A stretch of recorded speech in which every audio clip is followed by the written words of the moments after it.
उसको लेकर के आज हमारे मध्य में हमारे प्रदेश के यशस्वी लोकप्रिय मुख्यमंत्री माननीय पुष्कर सिंह धामी जी विस्तार से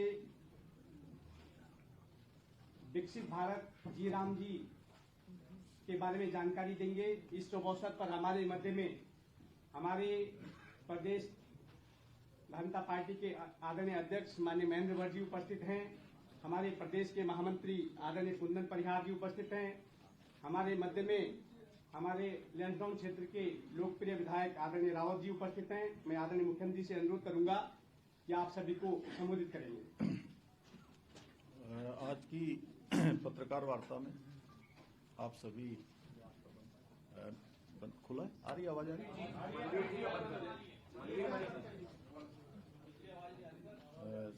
पीछे नहीं आ रही है?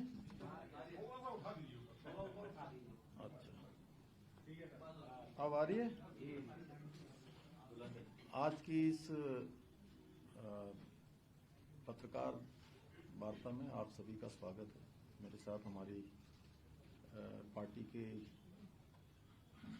प्रदेश के अध्यक्ष और राज्यसभा के सांसद आदरणीय महेंद्र भट्ट जी, हमारे प्रदेश महामंत्री श्री कुंदन जी और लैंसडाउन क्षेत्र के हमारे लोकप्रिय विधायक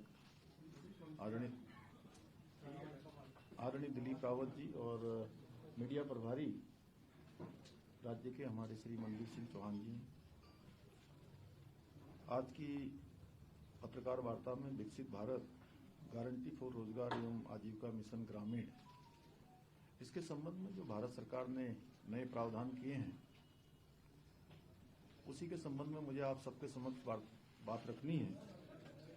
ये अधिनियम जो नया बना है ये केवल मनरेगा का नाम बदलना ही नहीं इसका उद्देश्य है, बल्कि ग्रामीण रोजगार नीति की फिर से पुनर्संरचना करना है, जिससे कि ग्रामीण क्षेत्र हमारे मजबूत हों, ग्राम इकाइयां मजबूत हों और ये ग्राम सेंट्रिक योजना बने। इस योजना का मुख्य उद्देश्य है और इस अधिनियम विकसित भारत 2047 के लक्ष्य को विकसित गांवों के माध्यम से साकार करने की ठोस कानूनी व्यवस्था का प्रावधान भारत सरकार ने किया है। यह अधिनियम राहत आधारित योजना नहीं है, बल्कि विकास आधारित गारंटी प्रदान करेगा। अब ग्रामीण परिवारों को जो ऐतिहासिक रूप से इसमें सुधार हुआ है, अब ग्रामीण परिवारों को 100 दिन नहीं बल्कि 125 दिन कानूनी रोजगार का अधिकार मिलेगा, जो पहले से 25% ज्यादा होगा। 15 दिन में काम नहीं मिला तो बेरोजगारी भत्ता अनिवार्य होगा और इसके लिए जिम्मेदार अधिकारी भी कानूनन तय होंगे। अगर ये धनराशि जो वहां पर काम करने वाले हैं उसमें अगर कोई देरी होती है तो उस विलंब का भी सरकार के द्वारा इस प्रावधान में ये प्रावधान किया गया है कि उसकी भरपाई की जाएगी। यानी कि जो भी देरी होगी वेतन भुगतान साप्ताहिक होगा और देरी होने पर स्वतः ही मुआवजा भी दिया जाएगा। और इसमें किसान हितों की भी स्पष्ट रूप से सुरक्षा सुनिश्चित की गई है। खेती की बुआई कटाई के मौसम में अधिकतम 60 दिन तक योजना के काम कानूनी रूप से रोके जा सकेंगे, इससे किसानों की जो मजदूरी की कमी नहीं होगी, खेती की लागत नहीं बढ़ेगी, ग्रामीण अर्थव्यवस्था संतुलित रहेगी। स्पष्ट है कि यह अधिनियम किसान विरोधी नहीं है, जैसा इसके बारे में जिनको केवल विरोध करना है वो कह रहे हैं, बल्कि किसानों के प्रति ये बहुत संवेदनशील अधिनियम है। और इसमें मैंने जैसा शुरुआत में कहा कि ग्राम पंचायतों को और ग्राम सभाओं को असली ताकत प्रदान की गई है और इस योजना में कोई काम थोपे नहीं जाएंगे, बल्कि ग्राम सभा जो तय करेगी कि हमारे गांव में कौन से काम होने हैं, हमारी ग्राम पंचायत में किन योजनाओं पर धनराशि दी जानी है, उन्हीं योजनाओं के लिए धनराशि बनेगी। गांव की प्राथमिकताएं क्या होंगी, कौन से काम प्राथमिक होंगे, और ये सारी की सारी तय करने की जिम्मेदारी अब ग्राम सभाओं की होगी। कम से कम 50% कार्य सीधे अब ग्राम पंचायतों के स्तर पर कराए जा सकेंगे।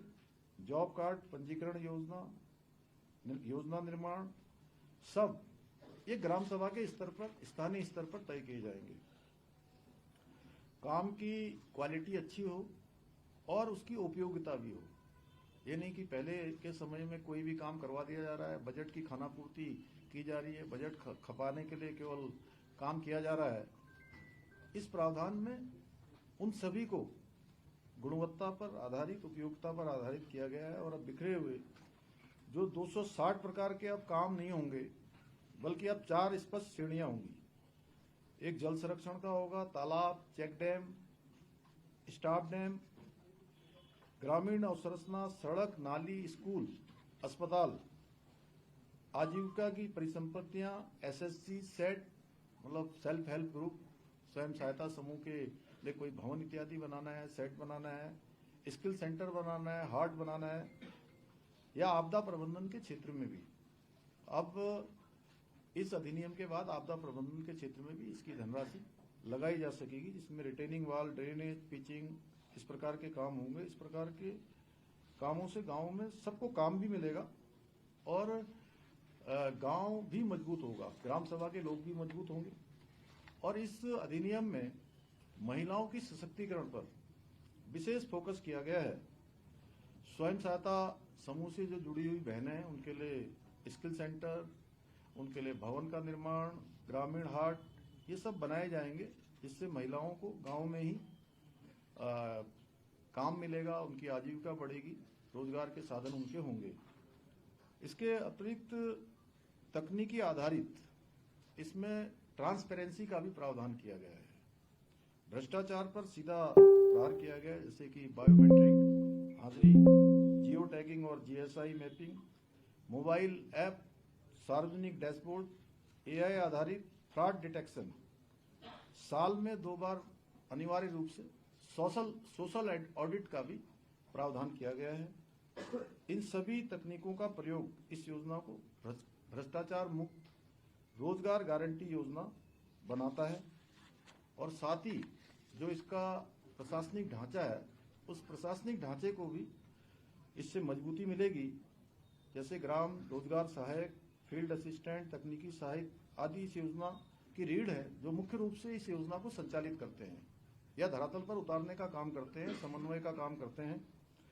इनके प्रशिक्षण के लिए, इनके मानदेय के लिए और इनकी मॉनिटरिंग के लिए जो पहले प्रशासनिक खर्च 6% की धनराशि इसमें सुनिश्चित थी, 6% की धनराशि का प्रावधान था, उसको बढ़ाकर 9% किया गया है, यानी कि 3% धनराशि इसमें बढ़ाई गई है। इससे काम की क्वालिटी बढ़ेगी, भुगतान समय पर होगा और मॉनिटरिंग और मजबूत होगी। और इससे इस प्रावधान के बाद, इस अधिनियम के बाद वित्तीय अनुशासन सुनिश्चित होगा, यानी कि फाइनेंशियल डिसिप्लिन बनेगा और राज्यों को भी लाभ होने वाला है। जैसे कि कहीं पर यह दुष्प्रचार भी हो रहा था कि इस अधिनियम के आने के बाद राज्यों को इसके लिए हानि होगी, राज्यों को कम धनराशि मिलेगी, ऐसा नहीं है। केंद्र और राज्य के अनुपात को देखें तो इससे सामान्य राज्यों की श्रेणी में हम लोग नहीं है उसमें, जो अन्य हमारे जैसे उत्तर प्रदेश, मध्य प्रदेश और राजस्थान, इन राज्यों को 60-40 के अनुपात होगा, यानी कि 60% धनराशि इन राज्यों में भारत सरकार की होगी और 40% धनराशि राज्य की होगी। और हमारे जैसे हिमालयी राज्य, पूर्वोत्तर राज्य, नॉर्थ ईस्ट के, वहां पर 90-10 का अनुपात होगा कि 90% धनराशि केंद्र सरकार की होगी, 10% उन राज्यों की होगी। अब स्पष्ट वार्षिक बजट होगा। जैसे पहले अनिश्चितता होती थी कि कितना बजट आएगा, कितना आएगा, कम आएगा कि ज्यादा आएगा, ये धनराशि भी अब स्पष्ट रूप से वार्षिक बजट में इसका निर्धारण होगा। और इस अधिनियम के अंतर्गत उत्तराखंड और हमारे जैसे हिमालयी राज्य, उनको केंद्र सरकार का 90% इसमें से जो फाइनेंशियल सपोर्ट है, वित्तीय सहयोग मिलेगा, जिससे राज्य पर अतिरिक्त बोझ नहीं पड़ेगा और हमारे राज्य के बहुत सारे काम आगे बढ़ेंगे, ग्रामीण विकास और तेज होगा। एसबीआई द्वारा किए गए विश्लेषण के अनुसार इस अधिनियम से राज्यों को करीब 17,000 करोड़ का शुद्ध लाभ होगा, यानी कि अधिक 17,000 करोड़ मिलेगा। और इससे ये भी भ्रम टूटेगा कि यह योजना राज्यों को अधिकार कम करती है, यानी कि ये जो भ्रम है ये भ्रम टूटेगा। इस योजना से राज्यों के अधिकार कम नहीं होते हैं, बल्कि उनको अधिक लाभ होता है। और जो विपक्ष है, जो कई बार कोई भी योजना प्रधानमंत्री जी लेकर आते हैं, देश के अंदर कोई अच्छा काम होता है तो भ्रम फैलाने का काम करते हैं, एक फैब्रिकेटेड माहौल बनाने का काम करते हैं। ये योजना गरीब विरोधी नहीं है, बल्कि गरीबी के मूल कारण उस पर प्रहार करने वाली योजना है। गरीबों के उत्थान के लिए, समाज के अंतिम छोर में खड़े हुए व्यक्ति को, जिसको सचमुच इस धनराशि की आवश्यकता है, उसके विकास में पैसा लग सकता है, उनके लिए ये बहुत लाभकारी होने वाली है। जबकि पहले मनरेगा के समय में औसतन सिर्फ 50 दिन काम मिलता था, रोजगारी भत्ता भी लगभग बेरोजगारी भत्ता भी लगभग केवल कागजों पर था, वो मिलता नहीं था। और कई सारे जगह पर अनियमितताएं बड़े पैमाने पर पाई गई कि जिस काम के लिए एक ही साल मिट्टी भरी जा रही है, फिर अगले साल भी वही मिट्टी भरी जा रही है, तीसरे साल भी वही नाली बन रही है। तो इस प्रकार के कई सारे जो है उसमें खामियां थी। और जो विकसित भारत जी राम जी में है, अब उसमें ज्यादा दिन काम मिलने वाला है, तय समय पर वेतन मिलने वाला है, काम का जो धनराशि वो मिलने वाली है, और कानूनन जो जवाबदेही है वो भी होने वाली है, तकनीकी आधारित ट्रांसपेरेंसी है। और हमारे राज्य के लिए ये इस योजना का बहुत महत्व है। पर्वतीय और आपदा संवेदनशील राज्य के रूप में हमारे राज्य में, जहां ये जल संरक्षण, आपदा प्रबंधन और ग्रामीण जो विकास है, अवसंरचना है, हमारे लिए बहुत जीवन रेखा है। इन कार्यों में इस अधिनियम से बहुत लाभ मिलने वाला है। यह अधिनियम उत्तराखंड के गांवों को और अधिक आत्मनिर्भर बनाएगा और सुरक्षित बनाएगा, और जरूरतमंद जो हमारे समूह हैं, अन्य ग्राम सभाएं हैं, ग्राम पंचायतें हैं, उनके विकास को आगे बढ़ाने में बहुत बड़ा योगदान इस योजना का होने वाला है। और मैं कहूं तो विकसित भारत जी राम जी अधिनियम से एक तो ये गरीब लोगों को काम देगा, किसानों को सुरक्षा देगा, महिलाओं को सुरक्षा के साथ साथ सशक्तिकरण और सम्मान देने का काम करेगा, और गांव का विकास करेगा। और विकसित भारत 2047 के लिए मजबूत नींव साबित होगा, क्योंकि हमारी ग्राम सभाएं मजबूत होंगी। क्योंकि विकसित भारत बनना है तो विकसित भारत के लिए हर एक ग्राम सभा भी विकसित होनी चाहिए, हर एक ग्राम सभा में वो सब सुविधाएं होनी चाहिए। तो इस अधिनियम के लाने के बाद सीधे सीधे उसका लाभ मिलने वाला है। और पहले की अपेक्षा इसमें धनराशि भी, जहां पहले लगभग 88,000 करोड़ की वो थी, तो उसको बढ़ाकर 1,51,000 करोड़ इस बार किया गया है। एक बड़ा मैं कहूँ कि उछाल इस योजना के माध्यम से देश के विकास के लिए, ग्रामीण क्षेत्रों के विकास के लिए धनराशि दी जाने वाली है। तो मुझे लगता है कि विकसित भारत जी राम जी, ज्यादा दिन काम, स्पष्ट योजना और पैसा समय पर मिलने की व्यवस्था है, इसलिए यह मनरेगा से ज्यादा प्रभावी भी है और ज्यादा भरोसेमंद है। मुझे लगता है कि और बताइए। आपदा प्रबंधन के यहाँ से कितना महत्व मानते हैं? नहीं, देखिए, हमारे जैसे राज्य के लिए मैं कहूँ तो, क्योंकि हमको प्रत्येक वर्ष किसी न किसी रूप में आपदाओं का बहुत सामना करना पड़ता है, चाहे वो हमारा सुदूरवर्ती पर्वतीय क्षेत्र हो, सीमांत क्षेत्र हो या मैदानी क्षेत्र हो। तो कभी हमको भूस्खलन के रूप में, कभी हमको अत्यधिक जल भराव के रूप में, कभी हमारे यहाँ बादल फटते हैं, कभी यहाँ हिमस्खलन होता है। तो आपदा प्रबंधन की दृष्टि से ये योजना बहुत महत्वपूर्ण है। और इस योजना से हम, चूंकि जो धनराशि हमको मिलेगी वो हम वहाँ के आपदा से होने वाला जो नुकसान है उसकी भरपाई कर सकते हैं, वहाँ पर उन कामों को ठीक कर सकते हैं, जल्दी से जल्दी जो है एक्शन करके जल्दी से जल्दी जो है वहाँ पर त्वरित रूप से लोगों को सहायता पहुँचा सकते हैं। एक सवाल और भी था, क्योंकि सरकार और संगठन यहाँ दोनों ही साथ में है, तो प्रदेश में बड़ा विषय चल रहा है अंकिता भंडारी हत्याकांड, उसको लेकर अपडेट क्या है? देखिए, ये जो प्रकरण है ये बहुत ही संवेदनशील है, और हम सब लोगों के लिए क्योंकि राज्य की दृष्टि से हम सबकी बेटी बहन जो भी उस समय में घटना हुई वो बहुत ही हृदय विदारक घटना थी और हम सब लोग बहुत आहत हुए, क्योंकि मैं उस समय भी राज्य के मुख्य सेवक के रूप में था और मेरे को जैसे ही जानकारी मिली, क्योंकि मरुड़ आपने पूछा है तो मुझे बताना चाहिए, कई सारे मीडिया के मित्रों ने बीच में ये भी कहा कि मैं इसमें बात भी नहीं कर रहा हूँ। अच्छा हुआ आपने पूछ लिया, क्योंकि प्रेस कॉन्फ्रेंस कुछ और थी, लेकिन ये महत्वपूर्ण विषय है, ये सबके ध्यान में आना चाहिए। और तो जैसे ही मेरे को मालूम चला, सूचना आई कि इस प्रकार की घटना हुई है, हमने तत्काल पुलिस विभाग को, अन्य प्रशासन को तत्काल कहा कि जैसे भी होता है सब जो भी इसके आरोपी हैं या जिनके ऊपर आरोप हैं उनको तत्काल गिरफ्तार किया जाना चाहिए, कोई पकड़ से बाहर नहीं जाना चाहिए। और तत्काल उन सभी वो 3 के 3 जो आरोपी थे उस समय के, वो तीनों को गिरफ्तार किया गया और जिस स्थान पर उन्होंने बताया वहां से बॉडी को रिकवर किया गया। फिर जो कार्रवाई होती है, समस्त औपचारिकताएं जो कानूनी रूप से होती हैं वो पूरी की गई और पूरी करने के बाद तत्काल ही हमने महिला आईपीएस अधिकारी के चेयरमैनशिप में या कहिए उनके नेतृत्व में एक कमेटी का गठन किया, एसआईटी जांच का गठन किया और एसआईटी ने अपनी पूरी जांच करी, हर एक पहलू पर जांच करी। परिवार के लोगों से भी एसआईटी मिली, अन्य लोगों से भी मिली, जिन लोगों को भी इस केस के बारे में जो भी जानकारियां थी, और इसमें विज्ञापन भी निकाला गया, अखबार में भी दिया गया, संचार के माध्यमों से बताया भी गया, किसी के पास भी अगर कोई जानकारी हो तो वो एसआईटी को उपलब्ध कराए।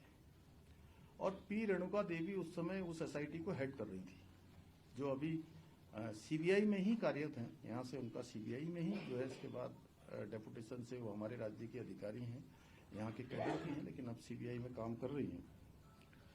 और एसआईटी ने पूरी काम करने के बाद उसके बाद उसमें कई सारे पहलू आए बीच में। बहुत सारे लोगों ने कहा कि भाई इसमें जानकारियाँ ये भी होनी चाहिए, कुछ और जुड़ना चाहिए। उन्होंने कहा जिसके पास में जो भी जानकारी है हमको दे दे या न्यायालय में दे दे, जहाँ भी देना दे। अंततः लोग सीबीआई की जांच के लिए उस समय में न्यायालय में भी अर्जी लगाई गई, सुप्रीम कोर्ट, हाई कोर्ट, सभी लोगों ने उसको सुना।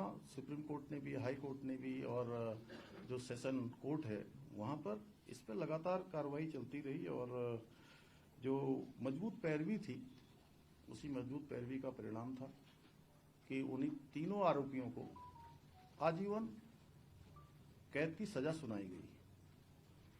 अब इधर एक प्रकरण ये आया है कि ऑडियो एक आया है और ऑडियो में उन्होंने कई लोगों के नाम लिए हैं अलग अलग प्रकार से, और हमने कहा कि भाई ऑडियो की जांच करी जाए और जांच के लिए जो है एक एसआईटी का गठन भी कर दिया गया इसमें।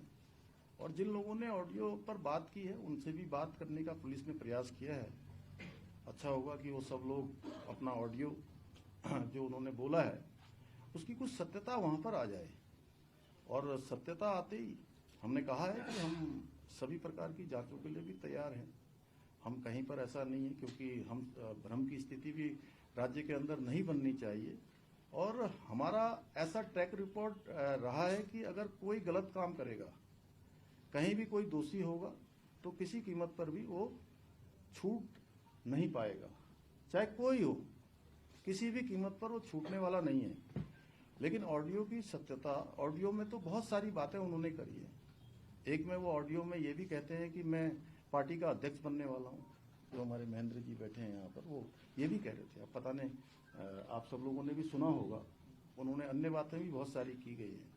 आज ऑडियो में वो एक नाम ले रहे हैं, कल को किसका नाम लेंगे।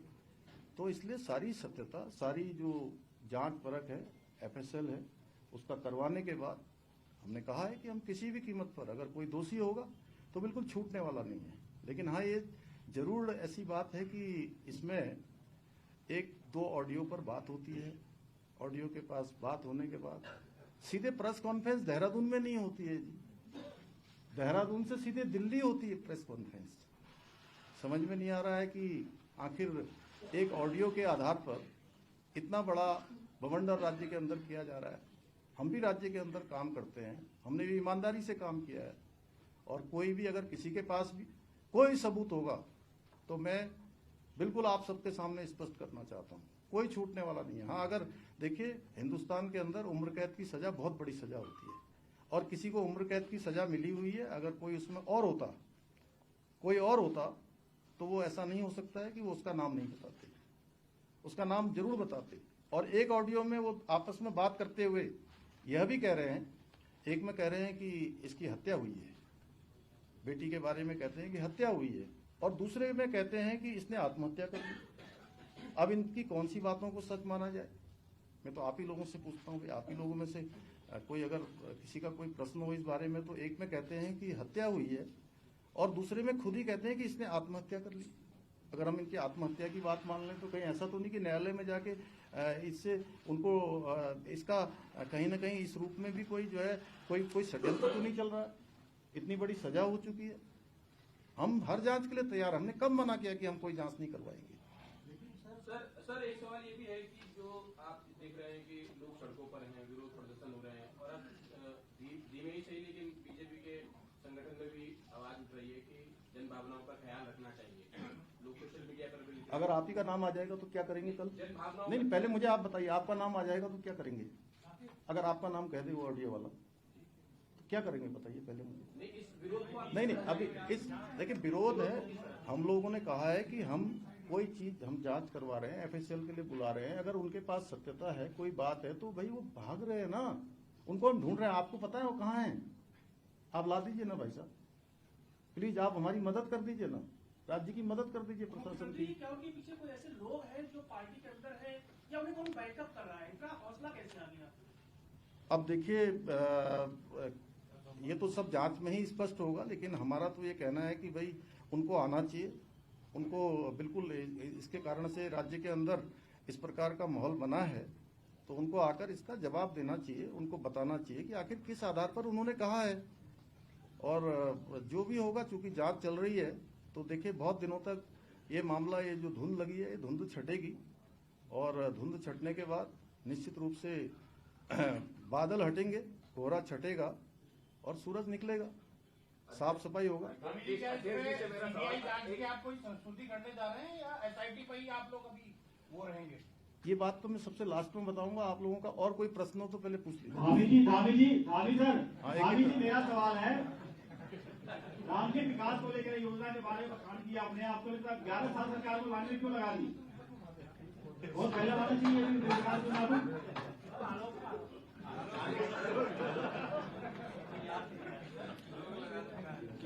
अध्यक्ष जी से मेरा ये सवाल था कि कुछ पार्टी के आपके नेता जो आपका ऑफिशियल स्टैंड है उससे अलग होके बात कर रहे हैं, तो उन पे कोई आप कार्रवाई करेंगे क्या? देखिए वो हमारा इंटरनल मामला है, वो बहुत बड़ी बात नहीं है, लेकिन जो एक बड़ी बात है वो ये है कि हमारे राज्य के अंदर जो भ्रम की स्थिति बनी है, जो उनके परिवार को कष्ट हुआ है, और जो परिवार की बेटी गई है, हम सबका परिवार है, पूरा राज्य है। मैं तो ये कहता हूँ कि अभी आपने भी कहा, जैसे आपको भी भाई साहब कुछ पता हो तो उनके बारे में बताइए, जरूर हम जो है इस पर करेंगे जांच। बिल्कुल जो है मैं बहुत संवेदनशीलता से बोल रहा हूँ, बहुत जिम्मेदारी से बोल रहा हूँ, हम किसी जांच से कहीं जाने वाले नहीं है।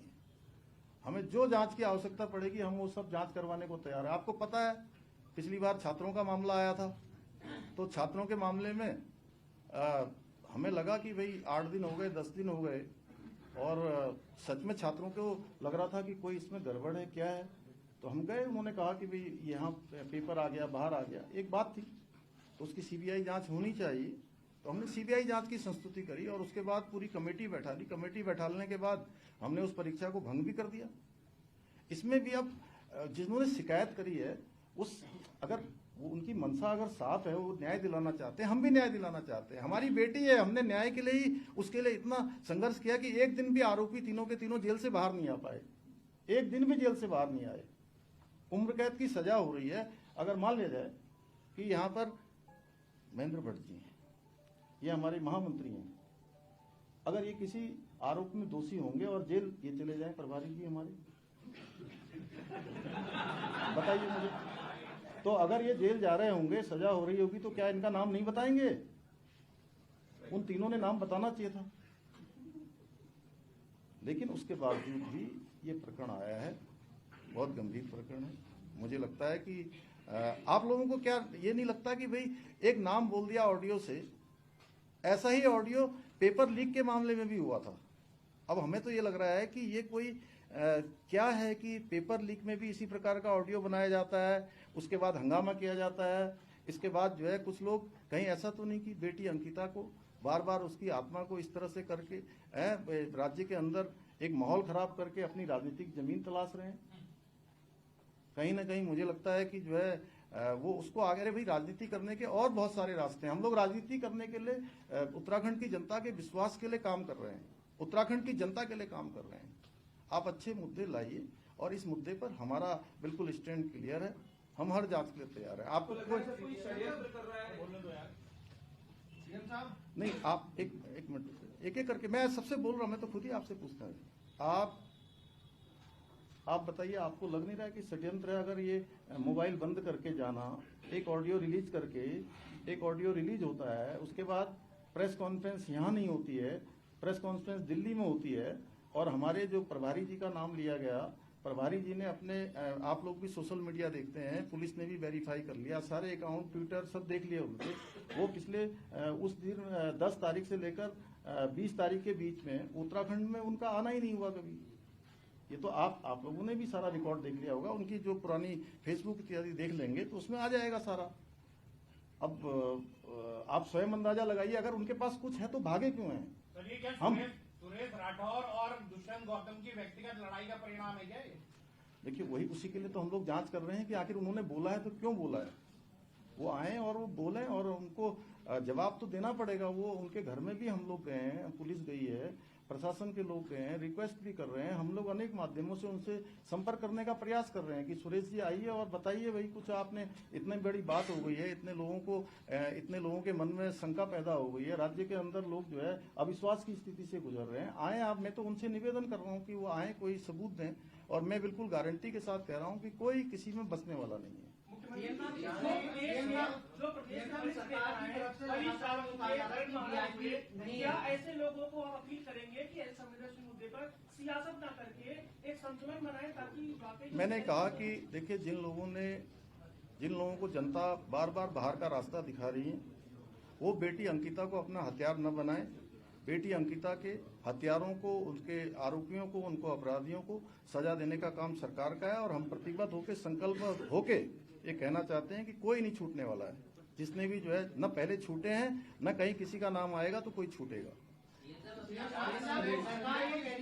कोई वीआईपी नहीं है, एसआईटी भी ये कह रही है कि कोई वीआईपी नहीं है। संदेह की स्थिति में गिरफ्तारी हो जाती है। लेकिन ये जो पूर्व विधायक का बयान है, जो रिकॉर्डिंग आई है, वो आपके परिवार के बीच से आई है। भारतीय जनता पार्टी के वो पूर्व विधायक रहे, संदेह इसलिए ज्यादा होता है, शायद वो उस स्थिति को जानते हों। नहीं, देखिए ऐसा है, एक तो मैं आपको बताऊं कि वो हमारी पार्टी में थे, लेकिन पिछले 1 साल 1.5 साल पहले, साल भर हो गया, 1 साल से ज्यादा समय लगभग हो गया है कि वो पार्टी में नहीं है। पार्टी ने उनको जो भी ये प्रकरण हुए, इन्हीं सब प्रकरणों के कारण से पार्टी से निष्कासित किया था। और देखिए, अगर उनके पास सच में ये बात भ्रम की बनी तो उनको आना चाहिए सामने, वो जिम्मेदार व्यक्ति हैं, वो आकर उनको बताना चाहिए, नहीं मैं तो, आप लोग प्रश्न करिए, नहीं तो फिर मैं भी कुछ प्रश्न कर लेता हूँ आप लोगों से, अगर आप लोग नहीं कर रहे हैं तो।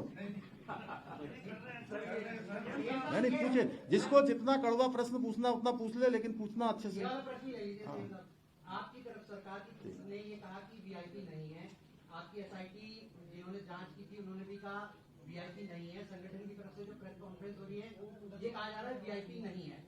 अंकिता भंडारी के संबंध में एक आदमी बताइए, इस पूरे सभी पत्र, अरे तुम्हारा सवाल मैंने ले लिया, चलो ले लिया भाई, ले लिया। अब जो आगे आप आगे बोल रहे हैं, मैं आगे आप जो आगे बोलने वाले हैं, मैं उसका जवाब भी दे दूंगा। अगर मैं यहाँ आया हूँ तो मैं जानता हूँ कि आप क्या पूछने वाले हैं उससे आगे। और मैं सारी प्रेस कॉन्फ्रेंस देखता हूँ, सारी प्रेस कॉन्फ्रेंस में सबसे ज्यादा प्रश्न पूछने वाले आप ही होंगे। ठीक है मेरे दोस्त, बहुत बधाई। अब देखिए ऐसा है, आपके जितने नहीं रुक जाइए, मैं पूछूंगा ना, सबके जवाब दूंगा भाई। अब अरे यार आप पूछो, चलो रुको आज तक अब तक की जितनी प्रेस कॉन्फ्रेंसों में आपको जो जवाब नहीं मिले, आज मैं सारे जवाब देने के लिए ही यहाँ आपके बीच में आया हूँ। जो भी कमी पेशी आज मैं सबका, अरे मैं आप ही का जवाब दे रहा हूँ, तुम्हारा दे रहा हूँ। तुम बहुत अच्छे लड़के हो, मैं बहुत पहले से जानता हूँ तुम्हें। देखो भैया, देखो आपके सारे सवालों के जवाब ये पहले दिन से जब से लिखा गया जो केस डायरी है, उस केस डायरी में ये जो आपने कहा ना, इसके सारे जवाब हाईकोर्ट में लगे हैं और हाईकोर्ट ने और उन्होंने एसआईटी ने सारी चीजें हाईकोर्ट में जमा करी है, उसके बाद ही इसका निर्णय आया। चलो हो गया।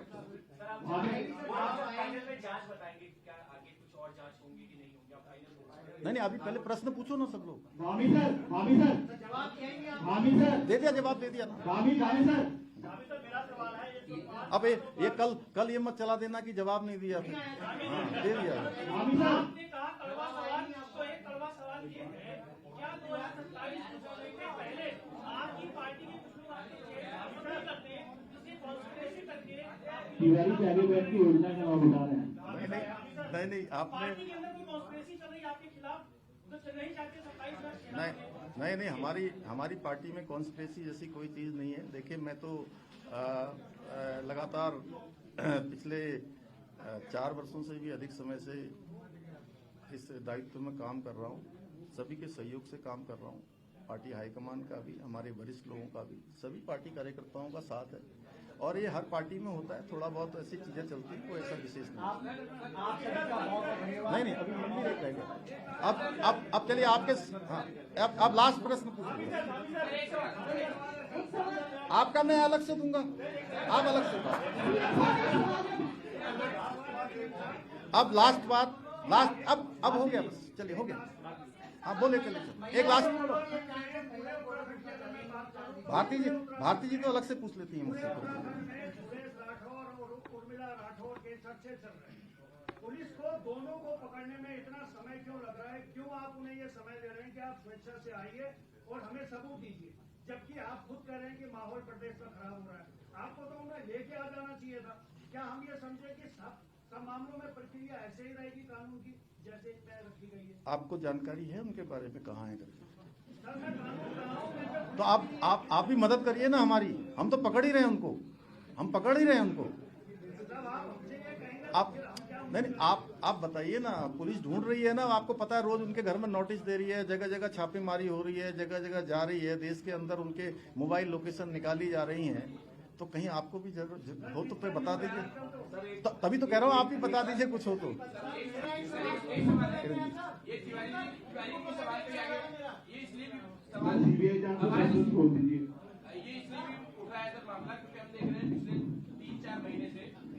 सरकार अभी तक सब कुछ सही चल रहा था, 3-4 महीने से अचानक से माहौल बनाया जा रहा है, अलग अलग मुद्दों को बहुत तेजी से उठाया जा रहा है। तो देखिए सरकार के बहुत सारे कार्यक्रम चल रहे हैं। अभी एक बहुत अच्छा कार्यक्रम जो हमारे सीमांत क्षेत्रों में रहने वाले, दूर दराज गांवों में रहने वाले गरीब जनता, उनके बीच में जन जन की सरकार, जन जन के द्वार, ये कार्यक्रम चल रहा है। और इस कार्यक्रम में लगभग 1.5 लाख के लगभग लोगों ने अभी तक प्रतिभाग कर लिया है। अनेक लोगों को उनके गांव के पास में, घर के पास में, जिनको अपने काम करवाने के लिए मुख्यालय आना पड़ता था, जिला मुख्यालय जाना पड़ता था, कई धनराशि खर्च करनी पड़ती थी, साधन लगाने पड़ते थे, उन सब के घरों के पास जाकर काम हो रहा है और बहुत उत्साह इस कार्यक्रम को लेकर लोगों का है। तो बहुत विकास के काम भी हुए हैं। आज राज्य हमारा नवाचार के मामले हों, ऐतिहासिक निर्णय लेने हों, विकास के प्रकरण हों, आज देश के प्रमुख राज्यों में हमारी गिनती हो रही है। बहुत सारे क्षेत्रों में हम पहले नंबर पर हैं और जो हमारे प्रतिपक्ष के हमारे मित्र हैं उनको ये सहन नहीं हो पा रहा है। उनको पता है कि जनता का विश्वास उनके साथ नहीं है, तो इसलिए इस प्रकार के कुचक्र, इस प्रकार के षड्यंत्र करने का लगातार लगातार वो इसके लिए काम कर रहे हैं। तो जनता सब जानती है, फैब्रिकेटेड माहौल ज़्यादा दिन नहीं चलने वाला है। हाँ, मैं अब चूँकि आप लोगों ने सब लोगों ने सारे प्रश्न कर लिए हैं, मैं इतना कहना चाहता हूँ क्योंकि इस पूरे प्रकरण में राज्य की जनता को भी कहीं न कहीं सबने संवेदनशीलता के साथ इस मुद्दे पर विशेष रूप से अपनी भागीदारी भी की है, अपना मत भी दिया है। लेकिन सबसे ज़्यादा प्रभावित उनके माता पिता, परिवार के लोग उनके हुए हैं। मैं राज्य के मुख्य सेवक के रूप में उनकी मां से, उनके पिता से बात करूंगा। बात करने के बाद कानूनी रूप से सभी चीज़ों का अध्ययन करने के बाद उनका जो भी हमारे लिए, जो भी वो अपनी बेटी के न्याय के लिए चाहते होंगे, हम उसको आगे बढ़ाएंगे।